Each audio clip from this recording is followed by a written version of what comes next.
In this video, we're gonna be looking at the video capabilities of the Sigma 30mm f1.4, and if you're a video shooter on Micro Four Thirds, why you may want to pick one up. But along with reasons to pick this lens up, there are also a couple things that can be a little bit difficult about this lens that we'll also get to. And also I'll be sharing sample footage with this lens so you can see for yourself what this lens is capable of.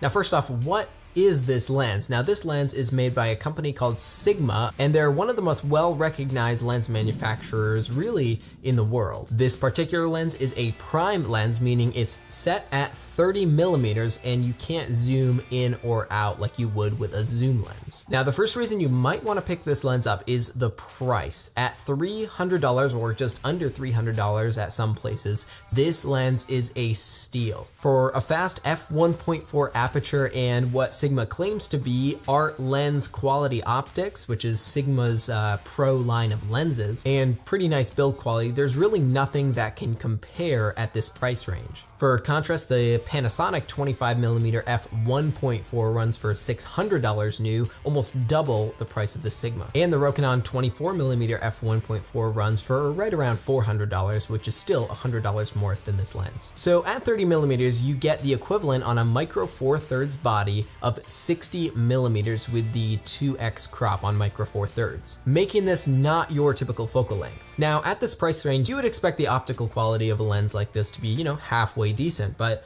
I found that it's not only halfway decent, it's truly phenomenal in the optical quality department. This lens is sharp. Even at f1.4, while you might get a tiny bit of purple fringing in some really high contrast situations, the sharpness on this lens, even wide open, is really nice. And I would expect so. If they're comparing this thing to, say, their art line, which they do, you would expect really nice optical quality, and they certainly deliver on this promise. And as a little caveat, the art lenses usually run double, triple, quadruple the price of this little lens. And while we're on optical quality, the Sigma has this certain character to it that makes it kind of stand out over some cheaper lenses. The colors, contrast, and the general, feel of the lens just gives this extra little bit of beauty to the footage. And I'm not really sure how to scientifically test that, but I really love the way that this lens breathes life really into my image. After switching from the 25mm f1.7 Panasonic to this Sigma,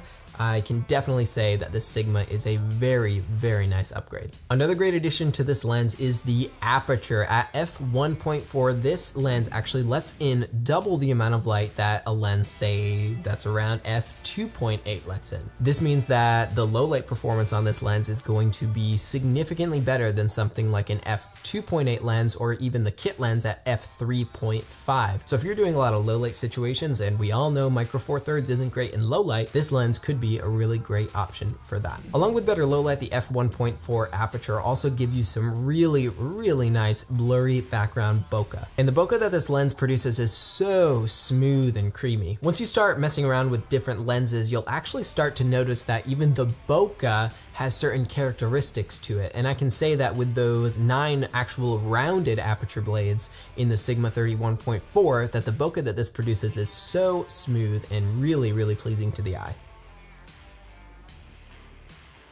Now for build quality, this lens is built quite well. The focus ring has a really nice large metal grip that's very easy to turn and is really smooth as well. And the lens just has a really solid feel in the hand. The weight on it makes it feel like a really nice premium piece of glass. So really no complaints on the build quality at all. But like I mentioned, there are some gripes about this lens, and really it is that focus ring. That focus ring is not a manual focus ring, meaning that when you turn this, if you're turning it and it's not connected to the camera, it's not moving any of the glass elements inside. Take that in contrast to this manual vintage lens. When you turn the focus ring, it actually turns the elements whether it's connected to a camera or not. So that mechanism is called focus by wire. So essentially what's happening is your lens's electronics are communicating with itself and the camera to turn and focus the little electronic motors inside. based on the rotation of the ring.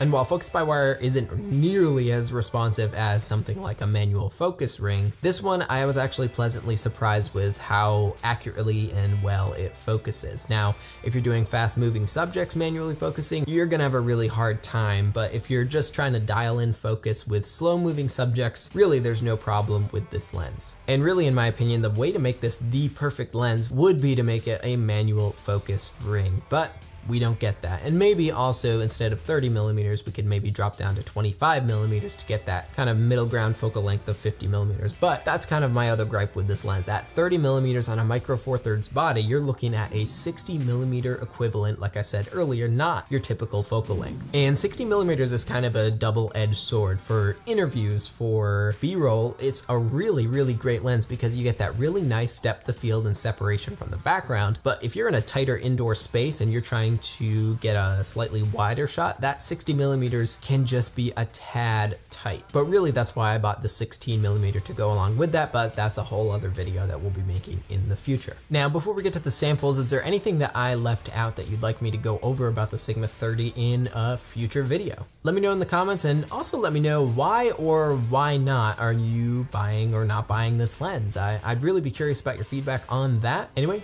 on with the samples, and we'll see you all next week.